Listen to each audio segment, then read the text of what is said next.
सर्वभावान्तरसिद्धे वन्दितु सर्वसिद्धे ध्रुवमचलमणोऽमं गतिं पत्ते भोक्ष्यामि समयपावड नमो शुभ केवली बड़िदम। समय सारजी ग्रंथादिराज और अपनी आज 12 नंबर की गाथा को अपन शुरू करेंगे। भैया ने बीच में 14 नंबर की गाथा का स्वाध्याय कराया। अभी देखना, समय सारजी ग्रंथ में आपको निश्चय व्यवहार के बहुत प्रयोग मिलेंगे, इसलिए निश्चय व्यवहार का स्वरूप भली भांति हमारे को ज्ञान में होना चाहिए, तभी हमें पता चलेगा आचार्य भगवान का क्या मंतव्य है ना। पूरी चर्चा आ गई कि व्यवहार निश्चय का प्रतिपादन करता है, इसलिए जिनवाणी में स्थान मिला है। फिर आगे कह रहे हैं कि निश्चय उसी व्यवहार का निषेध करता है। आवाज़ नोट कम।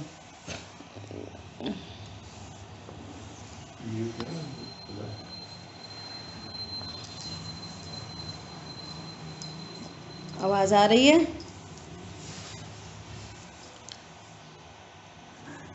देखो आ रही है। हाँ, बात चल रही है। आज अपने को 12 नंबर की गाथा पर स्वाध्याय करना है और अब तक अपना विषय निकला कि व्यवहार निश्चय का प्रतिपादन करता है, अभेद वस्तु को भेद से कथन करके समझाता है ऐसा, परंतु वो व्यवहार अनुसरण करने योग्य नहीं है। जो उसने प्रतिपादन किया,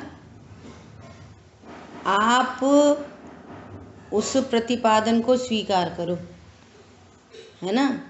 जिसको प्रतिपादन किया है उसको जानो, इतनी सी बात है ना। कल जो भैया ने 14वीं गाथा की चर्चा ली, उसमें ऐसे 2-3 विकल्प आए, उसको थोड़ा सा अपन पहले शेयर करते हैं, है ना। कि किस प्रकार तो व्यवहार, हालांकि 9वीं 10वीं गाथा में शुद्ध केवली के उदाहरण के द्वारा किस प्रकार से निश्चय का प्रतिपादन होता है, इसकी चर्चा हो चुकी है। आचार्य भगवान ने खुद ही उदाहरण दिया।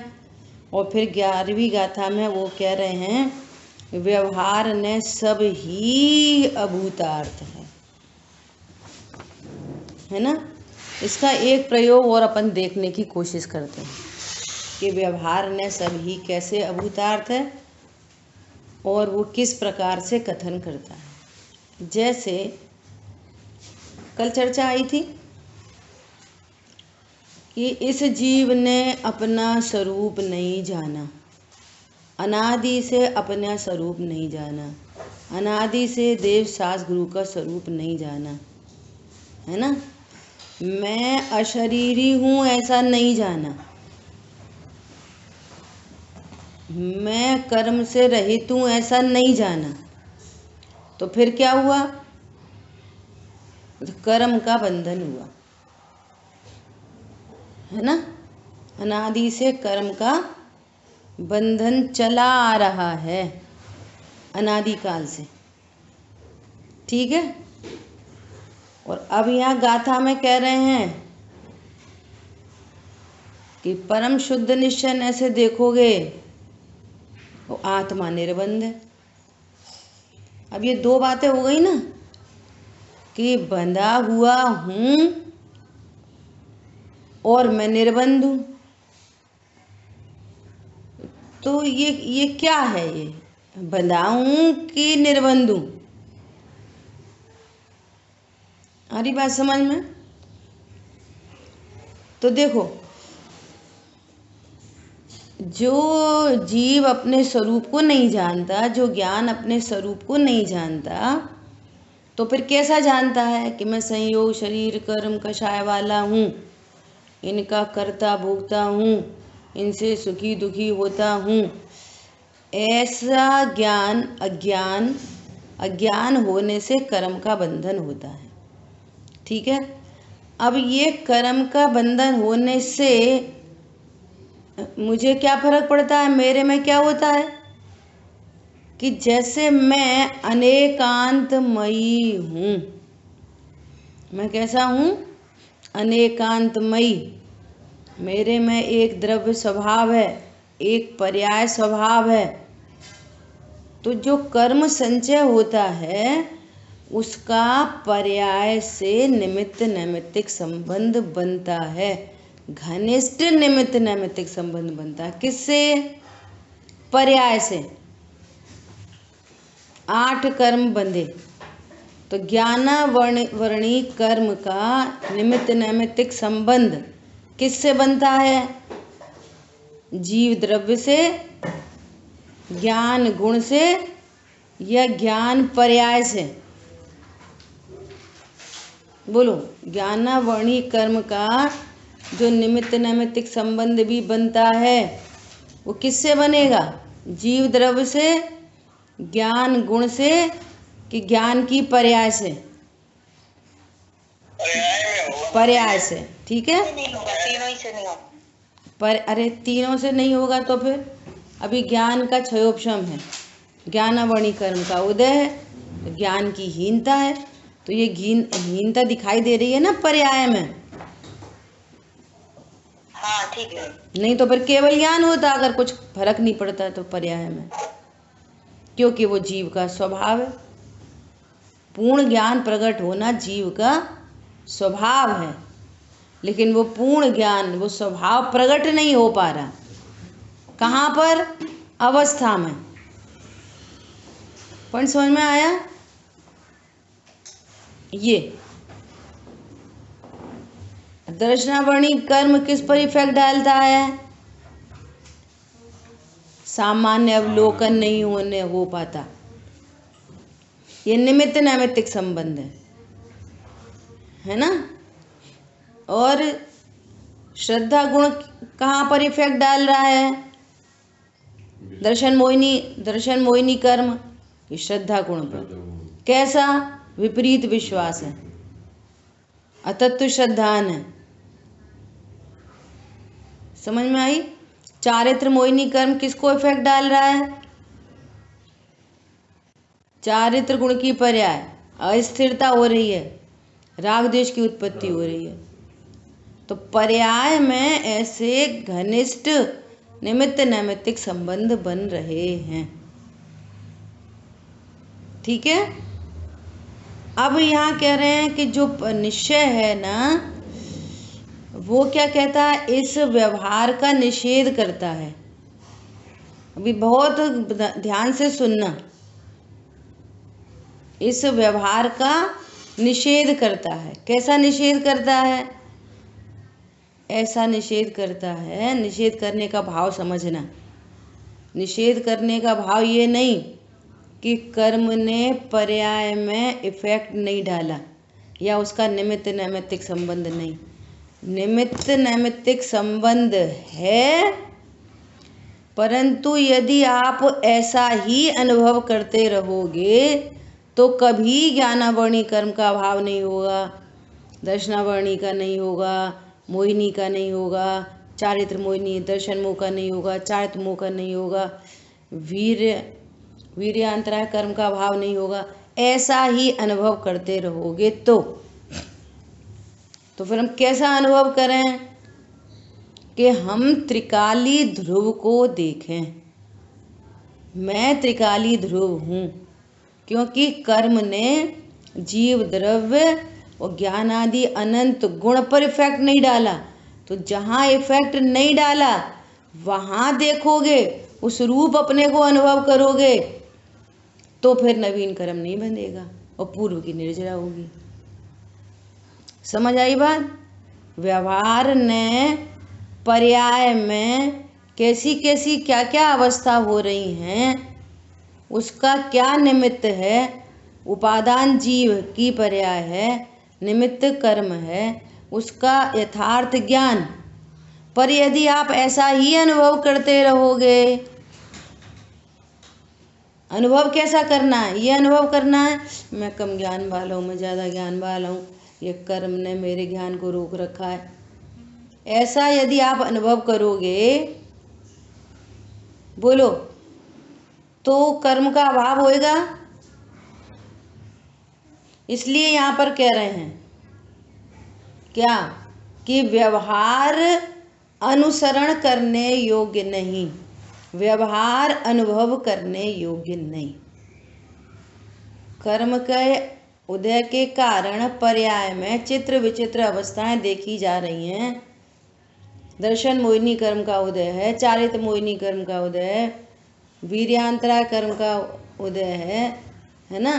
तो ये जीव दुखी हो रहा है ना। टोडरमल जी ने स्थापना की कर्म की कि कर जीव के दुखी होने का कारण कर्म का उदय है। समझ आई बात? अब मैं सुखी कैसे हूँ कि कर्म के उदय को देखते रहोगे, अपनी खुद की अवस्था रूप अनुभव करते रहोगे, तो इन कर्मों का अभाव कभी नहीं होगा। परिणति में सुख शांति कभी नहीं हो सकती। अब जो व्यवहार कर्म का कर्ता, कर्म का भोक्ता जीव को कहता है, निश्चय ने उसी का निषेध करते हुए कहता है मैं निर्बंध हूं। आ रही बात समझ में आ रही है? क्यों कहता है? प्रयोजन की सिद्धि करने के लिए, कि उस तुम्हारे को ये बात पता चली कि हाँ सही बात है, मुझे कर्म का बंधन है, पर पदार्थ से सुख दुख नहीं हो रहा, मैंने अनादि से स्वरूप नहीं जाना, इसलिए कर्म बंधे हैं, और कर्म बंधने पर पर्याय में ऐसी ऐसी अवस्थाएं हो रही हैं, और ये अवस्था दुखमयी है, और मुझे ये अवस्था नहीं चाहिए। तो आप कर्म के हाथ जोड़ो, हे कर्म तुम हट जाओ, प्रभु हमारे कर्मों का नाश करो। तो नहीं होगा। कैसे होगा? अरे मैंने बहुत राग किया इसलिए कर्म बंधे, अब मैं राग नहीं करूँगा।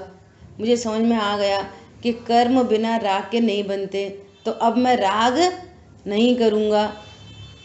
तो ऐसा राग का न अभाव होगा और न कर्म का बंधन मिटेगा। फंड समझ में आ रहा है? पर्याय में क्या अवस्था बन रही है, उसका उपादान कारण क्या है, उसका निमित्त कारण क्या है, ये बराबर ज्ञान होने पर भी इनका अभाव शुद्ध न के अवलंबन से होता है।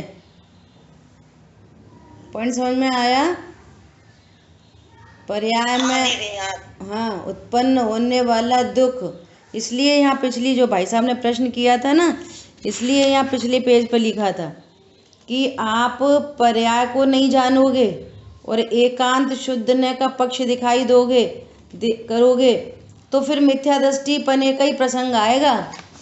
नहीं, हमारे पर्याय में कुछ नहीं है, हमें वो कर्म कुछ नहीं कर रहा, उस निमित्त नैमित्तिक संबंध की बराबर स्वीकृति, लेकिन उसके अभाव की विधि क्या है, उस दुख को दूर करने की विधि क्या है, उस कर्म के अभाव की विधि क्या है। तो विधि के लिए आचार्य भगवान कह रहे हैं कि यदि तुम ऐसा जानोगे, हम तो कर्मों से बंधे हैं, कर्मों से बंधे हैं, बहुत राग है, बहुत राग है, ऐसा ही अनुभव करोगे तो राग और अधिक होगा और कर्म भी और अधिक बंधेंगे। पॉइंट समझ में आ रहा है? दोनों का अभाव शुद्ध न की विषयभूत जो आत्मा है, उसका अनुभव, मैं त्रिकाली हूँ, मेरे से किसी का निमित्त नैमित्तिक संबंध नहीं है। पर्याय में बहु प्रकार के भाव होने पर भी, पर्याय में कर्म के उदय का निमित्त होने पर भी, मैं अनादि से परिपूर्ण शुद्ध अनटच इफेक्टलेस फुल्ली सेफ हूँ अब तक। इसलिए आचार्य भगवान कह रहे हैं अबद्ध हूँ, अस्पृष्ट हूँ। कहाँ हूँ, किसको देख के बोल रहे हैं, तो इस बात का हमें भली भांति ज्ञान होना चाहिए। आ रही बात समझ में? हाँ दीदी। ऐसे चलो ठीक है। अब देखो अपन 12वीं गाथा पढ़ते हैं आगे। अब क्या प्रश्न आ रहा है? 11वीं गाथा में क्या कहा कि इस जीव को भेद रूप व्यवहार का पक्ष तो अनादिकाल से है, और जिनवाणी में भी शुद्ध। और भी खोल दो ना। हाँ जी, हेलो। हाँ बोलिए। अभी फर्स्ट वाली बात कर दी है और आगे की भी बहुत स्पष्ट क्लियर। हाँ, इसकी चर्चा अपन अभी क्या है, 2 ही गाथा है ना, 12वीं और 13वीं। 14वीं गाथा पे आएंगे तब करेंगे और चर्चा। मेरे को तो अभी इतना मैटर लेना था कि कर्म से बंधे का अर्थ क्या है और कर्म से निर्बंध होने का अर्थ क्या है। व्यवहार अनुसरण करने योग्य नहीं है, इसका अर्थ क्या है। व्यवहार सब ही अभूतार्थ है, इसका अर्थ क्या है। ऐसा ज्ञान होने पर, व्यवहार का ज्ञान होने पर, व्यवहार का ही अनुभव करने से उसका अभाव नहीं होता। इसलिए उसको शुद्ध न की कथनी में अभूतार्थ कहा। 3 बातें आई थी ना। शुद्ध न क्या है कि मैं त्रिकाली ध्रुव हूँ, तो ऐसा हमारे ज्ञान में ऐसा विकल्प, ज्ञान का विकल्प, चारित्र के विकल्प की बात नहीं, ज्ञान का विकल्प, मैं शुद्धात्मा हूँ, मैं त्रिकाली हूँ, अभेद हूँ, परिपूर्ण हूँ, ये ज्ञान में ऐसा निर्णय, ऐसा अनुभव है ना, ये ज्ञान जिसको भाव शुद्ध ज्ञान कहते हैं। और जिनवाणी में ही लिखे हैं यही शब्द, तो ये द्रव्य शुद्ध। समझ में आ रही है इसके कथन। और अब वचन से अपन बोल रहे हैं भैया मैं तो एक हूँ, परिपूर्ण हूँ, है ना, तो ये वचन रूप शुद्ध ने। अब इसके अलावा जितने भी कथनी हैं वो सब व्यवहार ने का विषय है, टोटल। समझ आई बात? मैं त्रिकाली ध्रुव हूँ, परिपूर्ण हूँ, शुद्ध हूँ, जो कहना है ये शुद्ध न का कथन। अब इसके अलावा जो कुछ भी है वो सब व्यवहार का कथन है। कुछ भी जो निश्चय न के 3 प्रयोग है ना, वे भी इसके आगे व्यवहार ही हैं, सब। ठीक है, ऐसी चर्चा भी देखो अभी आएगी। अब क्या कह रहे हैं कि वो जिस व्यवहार को अभूतार्थ कहा, असत्यार्थ कहा, अभूतार्थ असत्यार्थ क्लियर हो गया। शुद्ध न में त्रिकाली ध्रुव में नहीं होने से अभूतार्थ है, त्रिकाली ध्रुव में नहीं होने से असत्यार्थ है ना। ऐसा एक बात। नंबर दूसरी बात, उसका ही लक्ष्य करने पर प्रयोजन की सिद्धि नहीं होगी, इसलिए कह रहे हैं अभूतार्थ है। देखो पंडित साहब का एक बहुत दिन पहले का दृष्टांत याद आ गया। बोले कि एक पिताजी, अभूतार्थ असत्यार्थ का भाव समझना, एक पिताजी अपने बच्चे को लेकर मंदिर जा रहे है ना, 8:45 बज रहे थे, 9 बजे पंडित जी के प्रवचन थे। ठीक है, अब रास्ते में दुकानें खुल गई, तो अब बच्चा बोल रहा है पापा पापा गुब्बारा, पापा पापा टॉफी, पापा पापा देखो कितनी सी डॉल। वो बच्चा ऐसा बोल रहा है, उधर देख रहा है। तो पिताजी क्या कह रहे हैं, अरे अपन को मंदिर चलना है ना, पंडित जी के प्रवचन है। वो क्या, कुछ नहीं है, वो कुछ नहीं है। पिताजी क्या बोल रहे हैं बार बार, अरे कुछ नहीं है, कुछ गुब्बारा उब्बारा नहीं है, कुछ नहीं है, कुछ नहीं है। ये है प्रयोग। भाव समझ में आया? क्या वहाँ कुछ है नहीं? क्या वहाँ गुब्बारा है नहीं? बोलो, क्या वहाँ पर टॉफी आदि आदि चीज़ें है नहीं? सब है, लेकिन हमारा जो अभी प्रयोजन है मंदिर जाने का, स्वाध्याय करने का, यदि उसका लक्ष्य करेंगे तो वो छूट जाएगा। इसी लक्ष्य क्या है? मंदिर जाना। तो मंदिर जाने के लक्ष्य में क्या कह रहे हैं कि वो कुछ नहीं है, कुछ नहीं है, कुछ नहीं है। तो वास्तव में कुछ नहीं है नहीं वहाँ पे। टॉफी बिस्किट जो कुछ मांग रहा है वो है नहीं है। उस लक्ष्य के आगे वो गौड़ है। गौड़ होने से असत्यार्थ है, गौड़ करने के लिए अभूतार्थ है। ये पर्पज है उसका। पहली बात, शुद्ध न मैं नहीं है। नंबर दूसरी बात, यदि उनका लक्ष्य करेंगे तो हमारा पर्पज नहीं सॉल्व होगा, इसलिए असत्यार्थ है, अभूतार्थ है, अविद्यमान है। शुद्ध न में अविद्यमान है, त्रिकाली ध्रुव में अविद्यमान है। इसलिए इन शब्दों का भली भांति हमारे को ख्याल में आने चाहिए। ठीक है। अब देखो फिर वापस क्या कह रहे हैं, अभूतार्थ असत्यार्थ कहने पर भी क्या कह रहे हैं। देखो लास्ट लाइन पढ़ते हैं उस 11वीं की भावार्थ की। शुद्ध न भूतार्थ है, सत्यार्थ है, इसका आश्रय लेने से सम्यक दृष्टि हो सकता है। इस रूप अनुभव करने से हमारे पर्पस सॉल्व हो सकता है। जो राग दुख का कारण था वो राग मिटता है, उसके निमित्त से जो कर्म बंधन होता था वो कर्म बंधन मिटता है। अब पूर्व कर्म की निर्जरा हो जाती है। इस शुद्ध ने की विषयभूत जो वस्तु है इसका आश्रय करने से, आश्रय करना अर्थात यही मैं हूँ। आश्रय करना अर्थात यही मैं हूँ, ऐसा। क्योंकि असत्यार्थ के नाम पे परसों ये बोल रहे शांतनु जी, क्या बोल रहे, करणान योग में तो सारी चर्चा यही है, और वो असत्यार्थ है तो जिनवाणी झूठी है। करणान योग पूरा झूठा है, असत्यार्थ का अर्थ झूठा नहीं,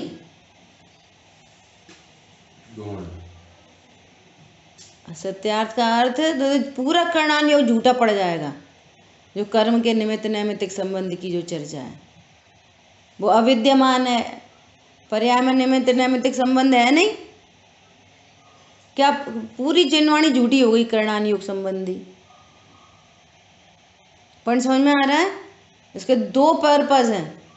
शुद्ध ने में सचमुच में अविद्यमान है। अविद्यमान का अर्थ कर्म के उदय का निमित्त नैमित्तिक संबंध पर्याय से बनता है, मेरे से नहीं, मेरे से नहीं।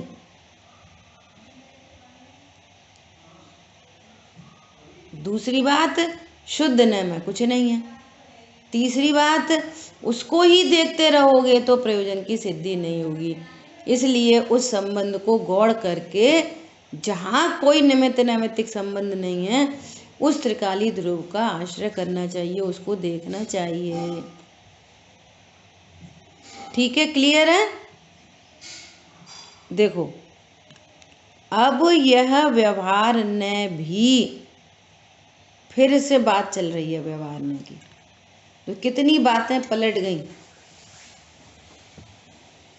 अब यह व्यवहार ने भी किसी किसी को किसी काल प्रयोजनवान है, सर्वथा निषेध करने योग्य नहीं, इसलिए उसका उपदेश करते हैं।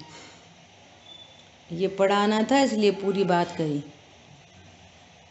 क्या बोल रहे हैं, ये व्यवहार ने भी किसी किसी को, सबको नहीं, अब किसी किसी कौन है उसकी बात आएगी, किसी किसी को किसी किसी काल प्रयोजनवान है।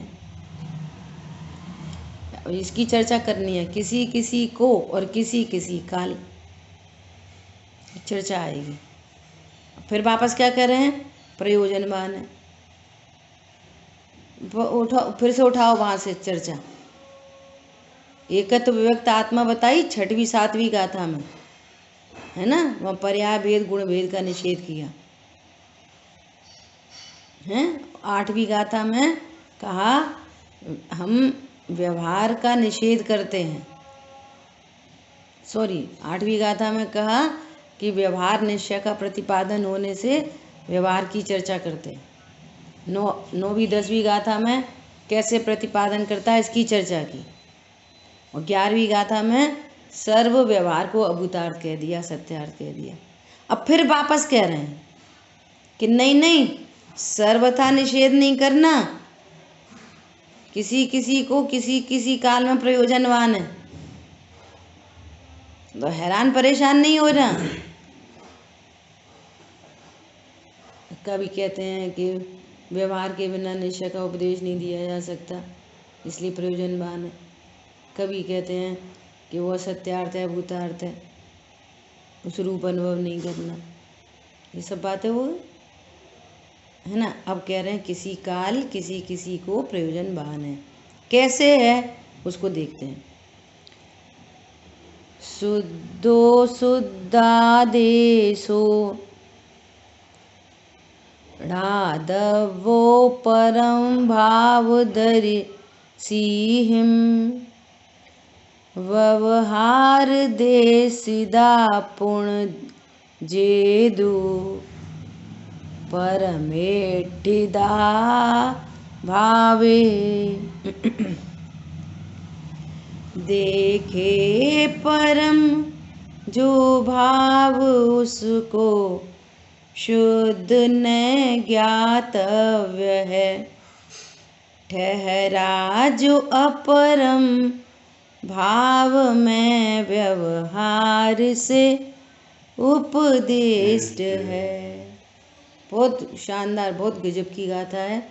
और आचार्य भगवान ने उदाहरण भी बहुत बढ़िया दिया है सोने का। देखो कौन सी गाथा है? 12वीं गाथा, गाथार्थ। जो शुद्ध न तक पहुंचकर श्रद्धावान हुए तथा पूर्ण ज्ञान चारित्रवान हो गए, उन्हें तो शुद्ध न का उपदेश करने वाला शुद्ध न जानने योग्य है। देखो क्या कह रहे हैं कि जिन जीवों ने शुद्ध न की जो कथनी दी ना कि मैं त्रिकाली ध्रुव भगवान आत्मा हूँ, इसका आश्रय लेकर श्रद्धावान हो गए। कौन हो गए? कौन श्रद्धावान हो गए? तथा पूर्ण ज्ञान चारित्रवान हो गए। तो पूर्ण ज्ञान पूर्ण चारित्रवान कौन है? अनंत भगवान, सिद्ध भगवान। पूर्ण श्रद्धावान है, हाँ, पूर्ण ज्ञान वाले हैं। हाँ जी, हाँ जी, कुछ बोल रहे हैं आप? हाँ बराबर है ना। पूर्ण ज्ञान वाले हो गए और पूर्ण चारित्र वाले हो गए, है ना। उन्हें तो वो शुद्ध ने त्रिकाली ध्रुव भगवान आत्मा ही जानने योग्य, उसी को जान ही रहे हैं। हर समय अनंत काल तक वो क्या जान रहे हैं? मैं परिपूर्ण हूँ, मैं त्रिकाली हूँ, मैं ध्रुव हूँ। सकल गे ज्ञायक तदपि ज्ञायक में ही लीन, मैं अभेद हूँ, परिपूर्ण हूँ, ठीक है। और जो जीव, इसको क्या बोलते हैं? परम भाव में स्थित हैं, जिनको पूर्ण ज्ञान, पूर्ण श्रद्धा, पूर्ण चारित्रवान हुए हैं, वे जीव कहाँ स्थित हैं? परम भाव में स्थित हैं। देखे परम भाव, जो परम भाव को देखते हैं, है ना। और जो जीव अपरम भाव में जो जीव अपरम भाव में अर्थात श्रद्धा तथा ज्ञान चारित्र के पूर्ण भाव को नहीं पहुंच सके हैं। किसकी बात चल रही है? ये उन साधक जीवों की बात चल रही है।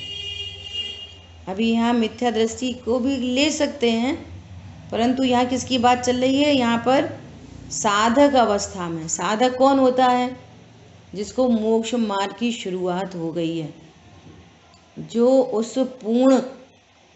पूर्ण मोक्ष को साध रहा है, वो साधक जो अपने पर्पस को साध रहा है। समझ में आ रही है?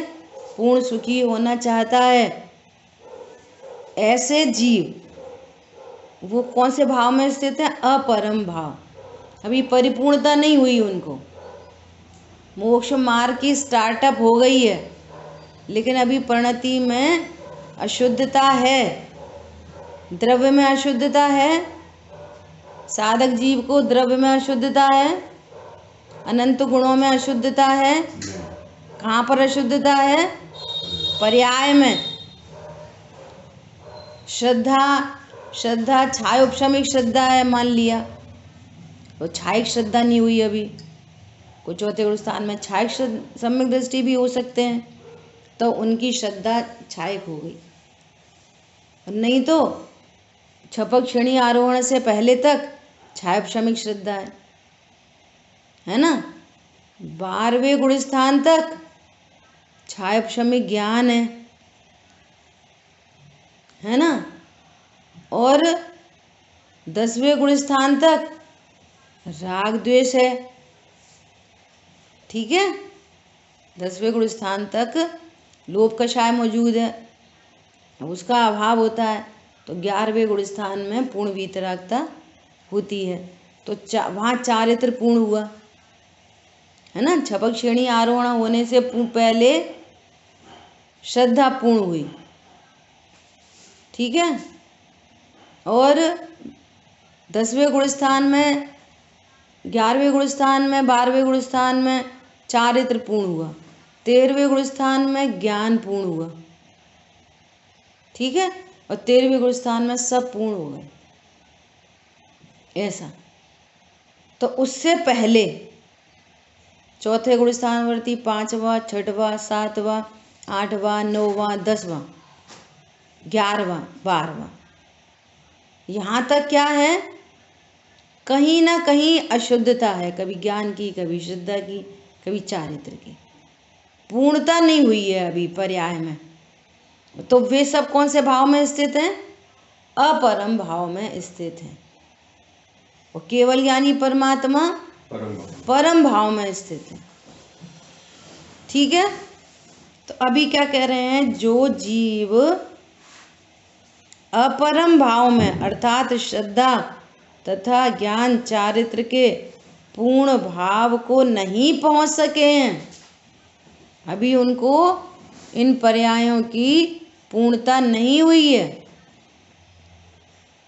अब देखो, यदि आप निश्चय व्यवहार के स्वरूप को, अनेकांतमयी स्वरूप को, द्रव्य स्वभाव, पर्याय स्वभाव को नहीं जानोगे, तो इन गाथाओं के अर्थ कैसे समझेंगे? जैसे यहाँ पे कह रहे हैं परम भाव और अपरम भाव, तो ये परम भाव अपरम भाव किसकी चर्चा है? द्रव्य स्वभाव की कि पर्याय स्वभाव की? बोलो, पूर्णता कहाँ होती है? पर्याय स्वभाव की चर्चा है। पूर्णता कहाँ होती है? पर्याय में। और अपूर्णता कहाँ होती है? पर्याय में। और द्रव्य तो दोनों का ही परिपूर्ण है शुरू से ही। जो परम भाव में स्थित हैं उनका द्रव्य भी परिपूर्ण है, और जो अपरम भाव में स्थित हैं उनका भी द्रव्य परिपूर्ण है। फिर ये परम अपरम भाव कौन है? ये कि ये पर्याय की बात चल रही है। वे ही अपूर्ण और पूर्ण होते हैं। द्रव्य स्वभाव तो अपूर्ण होता ही नहीं है, वो तो स्टार्टिंग से ही पूर्ण है।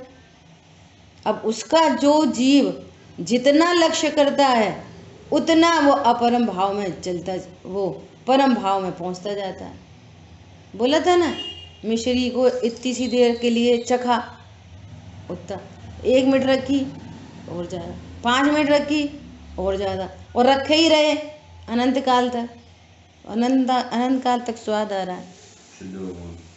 पण समझ में आ रहा है? तो ये रखी रखी कौन है? कि रखी रखने वाली है पर्याय। और किसको उपयोग में किसको रखा? कि त्रिकाली ध्रुव। जितनी देर अनुभव किया उतना आनंद, उतनी वीतरागता हो रही है, बढ़ता जा रहा है वो टाइम फैक्टर, वीतरागता की वृद्धि होती जा रही है और परम भाव में पहुंचता चला जा रहा है। अपरम भाव को व्यवहार में उपदेश कैसे? हाँ, निश्चय न से व्यवहार न के द्वारा उपदेश दिया जा रहा है। क्या उपदेश दिया जा रहा है? देखो पढ़ते हैं। और जो जीव अपरम भाव में, अपरम भाव मतलब अशुद्ध अवस्था में, किसी भी प्रकार की अशुद्धता है कहीं भी, इसलिए अपन ने चर्चा की चौथे गुण स्थान में श्रद्धा परिपूर्ण हो गई, तो श्रद्धा की अपेक्षा से कह दो, परंतु ज्ञान और चारित्र अपूर्ण है तो वो वहां पर अपरम भाव में स्थित है। हरी बात समझ में? ऐसा जैसे 12वें गुण स्थान में वीतरागता पूर्ण हो गई, लेकिन अभी ज्ञान की अपूर्णता है। 12वें गुण स्थान में भी केवल ज्ञान नहीं हुआ है ना, तो वो कौन सा भाव है? अपरम भाव है। तीनों की, चारों की एकता जहाँ हो गई वहाँ हो गए परम भाव। सर्व गुणों की पूर्ण शुद्ध पर्याय प्रकट हो गई तो उसको क्या बोल रहे हैं? परम भाव। तो अब परम भाव वालों को क्या उपदेश देंगे कि भैया तुम शुद्ध न का आश्रय करो, तो उनने तो ले ही रखा है, अनंत काल के लिए ले रखा है। कौन समझ में आया? आपका वीडियो ऑफ करो प्लीज, डोली बहन जी वीडियो ऑफ करो। आ रही बात समझ में? क्या कह रहे हैं?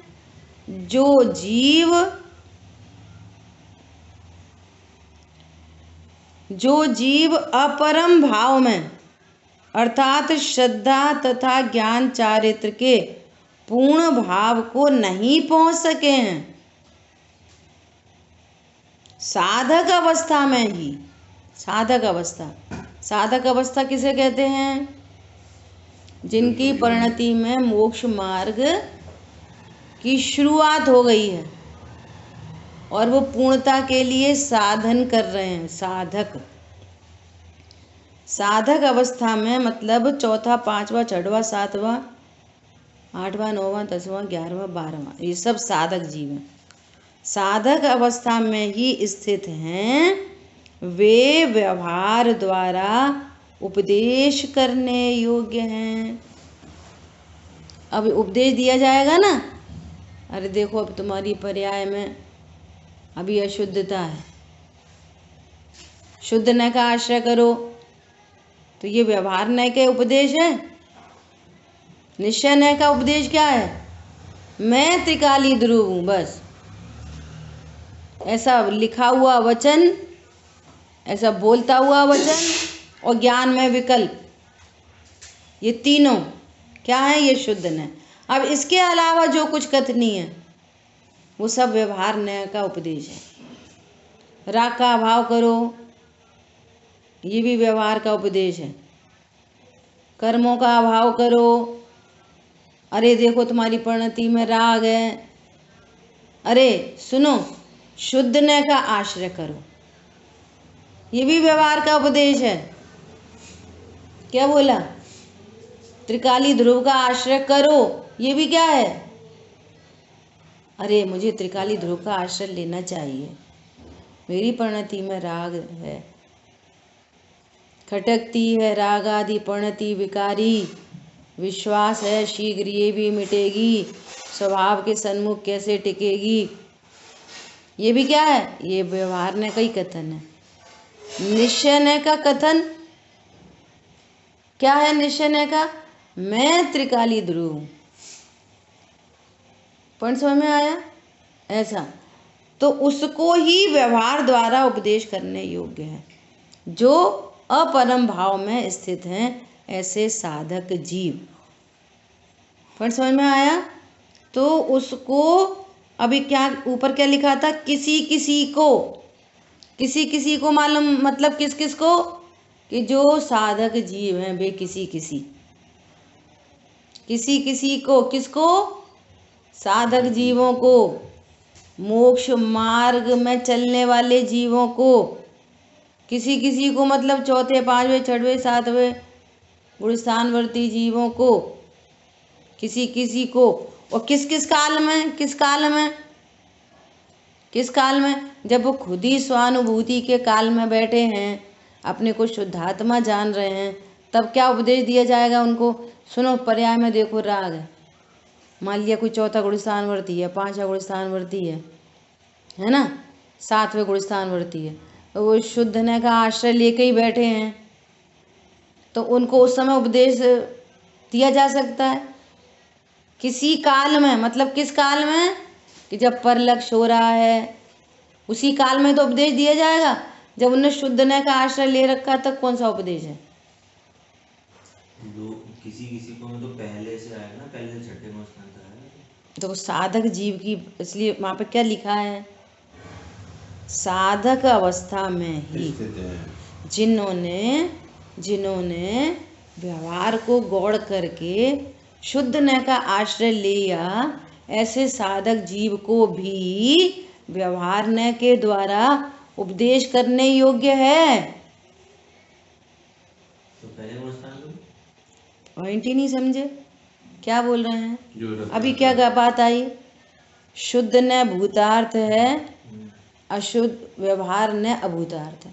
अब जिन्होंने शुद्ध न को तो ग्रहण कर लिया और व्यवहार न को गौड़ कर दिया, ये साधक जीव बन गए, इनको भी इस अवस्था में उपदेश करने योग्य है। मिथ्या दृष्टि तो है ही है, उसकी तो बात ही नहीं चल रही। कोई ये यहाँ पे क्या ऊपर उठ के बात चल रही है कि जिन जीवों ने शुद्ध न के द्वारा अपने आत्मा का आश्रय ले लिया है, ऐसी साधक अवस्था में पहुंच गए हैं, उनको भी व्यवहार न प्रयोजनवान है, ये बात चल रही है। हाँ, उनको भी। अब हमने तो शुद्ध आत्मा जान ली, बस बात खत्म हो गई। पर समझ में आ रहा है? ऐसे साधक जीवों को, बोलो इतनी बात क्लियर हो गई? किसी को कोई प्रश्न है? या मिथ्या दृष्टि की बात क्यों नहीं है? हो गई दीदी। हाँ, मिथ्या दृष्टि की बात इसलिए नहीं है कि उसको तो उपदेश दिया ही जा रहा है कि उसको तो अनादिकाल से व्यवहार का पक्ष है, शुद्ध न के पक्ष में कभी आया ही नहीं, उसके लिए तो उपदेश है ही है। लेकिन ये कह रहे हैं कि जिन्होंने शुद्ध न को जान लिया, जिनको आत्मानुभूति हो गई है, फिर भी उनके अभी ज्ञान श्रद्धा चारित्र में अपूर्णता है, तो उनको भी हमारी अवस्था में पर्याय में कितना राग है ऐसा जानना प्रयोजनवान है। पर समझ में आया? ऐसा आचार्य भगवान कह रहे हैं। पहली बात तो ऐसे जीव को सम्यक दर्शन नहीं होगा जो ऐसा बोले मेरी पर्याय में कुछ नहीं है, कुछ नहीं है, बस मैं तो त्रिकाली ध्रुव हूँ, त्रिकाली ध्रुव हूँ। तो ये तो अनेकांत स्वरूप कोई नहीं जानता। पहली बात तो उसको सम्यक दर्शन हो ही नहीं सकता।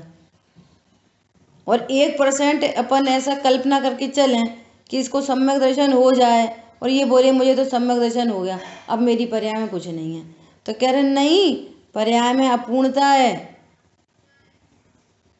तो वो भी जाना हुआ प्रयोजनवान है। और देखो शब्द कितना गंभीर है, जाना हुआ प्रयोजनवान है, करना हुआ नहीं लिखा, जाना हुआ। हाँ, मेरी पर्याय में इतना शेष राग है। वो विधि पता है उनको कि मुझे राग का नाश नहीं करना, जानने में आ रहा है जो भी राग उत्पन्न हो रहा है, मुझे कर्मों का नाश नहीं करना। क्या करना है? त्रिकाली ध्रुव का आश्रय बढ़ता जाएगा और ये राग दूर होता जाएगा। हटाना मिटाने की बात नहीं। जैसा तीसरा कलश तो बिल्कुल बढ़िया उदाहरण है। आचार्य भगवान कह रहे हैं कि मेरी परिणति मैली हो रही है, चारित्र मोहिनी कर्म के उदय से मेरी परिणति मैली हो रही है। पूरा ज्ञान है पर्याय का, और द्रव्य स्वभाव से तो मैं शुद्ध चैतन्य मूर्ति हूँ। ऐसा द्रव्य का भी ज्ञान और पर्याय का भी ज्ञान, ये प्रमाण ज्ञान समझ में आ रही है। ये सम्यक ज्ञान होता है। जो द्रव्य स्वभाव को भी जाने, पर्याय स्वभाव को भी बराबर जाने, वो कैसा ज्ञान है? प्रमाण ज्ञान है, सम्यक ज्ञान है, ऑथेंटिक ज्ञान है। और फिर किसी अंश को मुख्य करके जाने, अकेली पर्याय को मुख्य करके जाने, तो वो नए ज्ञान हो गया। पर्याय को गौड़ करके गुण भेद को लक्ष्य करे, अरे मैं कैसा महिमावंत हूं, ये भी व्यवहार न हो गया। और गुण भेद पर्याय भेद दोनों को गौड़ करके शुद्ध न का लक्ष्य करे, तो ये निश्चय न हो गया। तो ज्ञान नयों के द्वारा प्रवर्तमान हो रहा है उनका, सम्यक ज्ञानी जीवों का। समझ में आ रही है? तो बराबर से, इसलिए यहाँ पर कह रहे हैं सारी जनवाणी तो चौथे गुण स्थान वर्ती के लिए थोड़ी है जनवाणी, ये हमको पहले गुण स्थान में ही सारी बातें बता रहे हैं। क्या कि भैया उन जीवों को भी व्यवहार न प्रयोजनवान है। 24 घंटे थोड़ी साधक जीव को त्रिकाली ध्रुव भगवान आत्मा लक्ष्य में बना रहता है। बार बार पर का लक्ष्य होता है, संयोग शरीर का लक्ष्य होता है, देवशागुरु का लक्ष्य होता है, अपनी स्वयं की पर्यायों का लक्ष्य होता है। उसको ज्ञान का में आता है, जानने में आता है क्या? पर्याय में अशुद्धता है, राग की उत्पत्ति हो रही है, पर्याय में अशुद्धता है। जैसे सिद्ध भगवान जान रहे हैं, अनंत भगवान जा रहे हैं, सकल गे, ऐसे मेरे ज्ञान में सकल गे नहीं झलक रहे, मेरे ज्ञान में भी अपूर्णता है, ऐसा उसको ज्ञान होता है बराबर से। तो कह रहे हैं जाना हुआ प्रयोजनवान है, उसको ऐसा कह रहे हैं। ये तो बात आगे आएगी। देखो क्या कह रहे हैं, फिर से पढ़ते हैं एक बार गाथार्थ को। जो शुद्ध न तक पहुंचकर श्रद्धावान हुए तथा पूर्ण ज्ञान चारित्रवान हो गए, उन्हें तो शुद्ध का उपदेश करने वाला शुद्ध न जानने योग्य है। और जो जीव अपरम भाव में अर्थात श्रद्धा तथा ज्ञान चारित्र के पूर्ण भाव को नहीं पहुंच सके हैं, साधक अवस्था में ही स्थित हैं, वे व्यवहार द्वारा उपदेश करने योग्य हैं। उनके लिए व्यवहार जाना हुआ प्रयोजनवान है। अपनी पर्याय का ज्ञान होना चाहिए कि पर्याय में कितनी अशुद्धता है। देखो पर्याय का व्यवस्थित ज्ञान, कितनी अशुद्धता है, पर अशुद्धता को ही देखते रहोगे तो अशुद्धता दूर नहीं होगी। अब निश्चय न क्या कहेगा कि उस अशुद्धता को जानो, बराबर से जाना। अब निश्चय न क्या कहेगा, उसको गौड़ करो, वो असब ही अभूतार्थ है। एक तरफ क्या कह रहे हैं, कैसे स्यादवाद है गजब का। एक तरफ कह रहे हैं जाना हुआ प्रयोजनवान है, और दूसरी तरफ क्या कह रहे हैं, सभी अभूतार्थ है। अभूतार्थ का अर्थ अपन ने कर लिया पहले। निश्चय न में वो नहीं है, एक बात। दूसरी बात, उसको देखते रहोगे तो प्रयोजन की सिद्धि नहीं होगी। दो एंगल से अभूतार्थ हो गया। ये सब चीजें याद रखने लायक हैं। कभी भी बात आए तो अभूतार्थ का भाव समझ में आ जाए। पर्टिकुलर दृष्टांत होते हैं ना, तो तुरंत याद आ जाए, अरे हाँ वो बच्चे को मंदिर लेके जा रहे थे पिताजी, क्या बोल रहे थे, कुछ नहीं है कुछ नहीं है कुछ नहीं है। बस ये अभूतार्थ है नहीं वास्तव में ऐसा। तो एक एंगल से क्या कह रहे हैं, जाना हुआ प्रयोजनवान, और दूसरे से एंगल से क्या कह रहे हैं, अभूतार्थ है, असत्यार्थ है। इंटेलिजेंट नहीं हो तो माथा पकड़ ले, इनकी अपेक्षाओं को नहीं समझे ना तो ये क्या है। ये एक बार कह रहे हैं व्यवहार जरूरी है, एक तरफ कह रहे हैं मजबूरी है, एक तरफ कह रहे हैं जाना हुआ प्रयोजनवान है, एक तरफ कह रहे हैं सत्यार्थ है।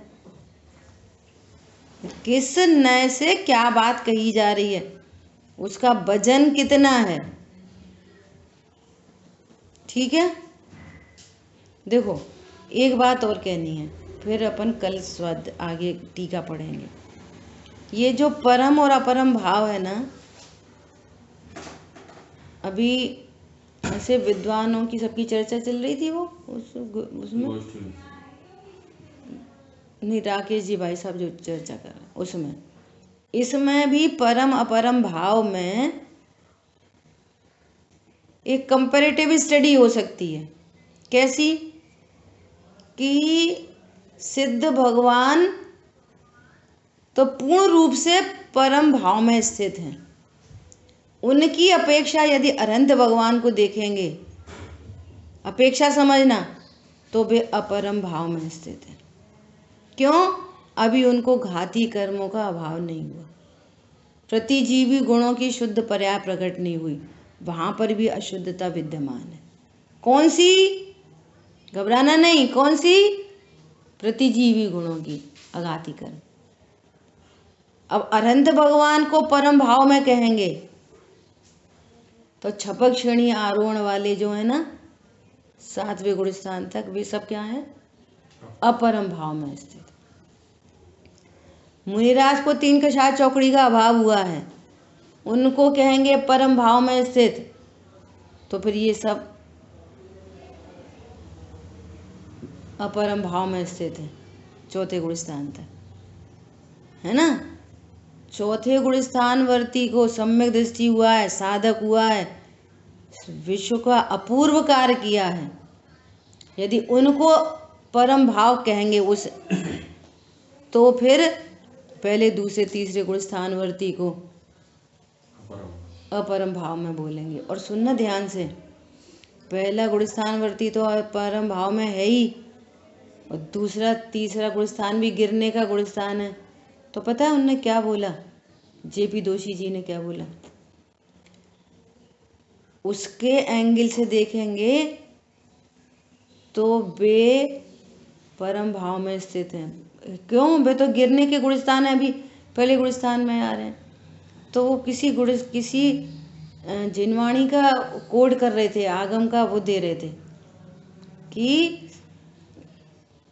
कालाचार में, पता नहीं क्या नाम, मेरे को नाम याद नहीं आ रहा जिनवाणी का, कहाँ पे कह रहे थे कि उसको क्या कह रहे हैं कि ये दृष्टा भव्य है, ऐसा कुछ शब्द बोला उन्होंने। वो दोनों चीज मुझे मिस हो रही है, मतलब जैसे कहते हैं ना फॉरेन रिटर्न,